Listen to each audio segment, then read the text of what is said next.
Police বুঝবে, আইন বুঝবে। না না আইসি সাহেব আছে, না না আইন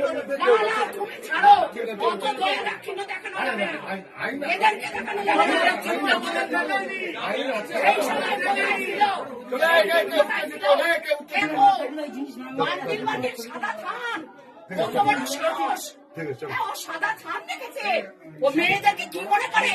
সাদা থান কাকে পড়াবে? চলো চলো চিনল না কেউ, চিনল না।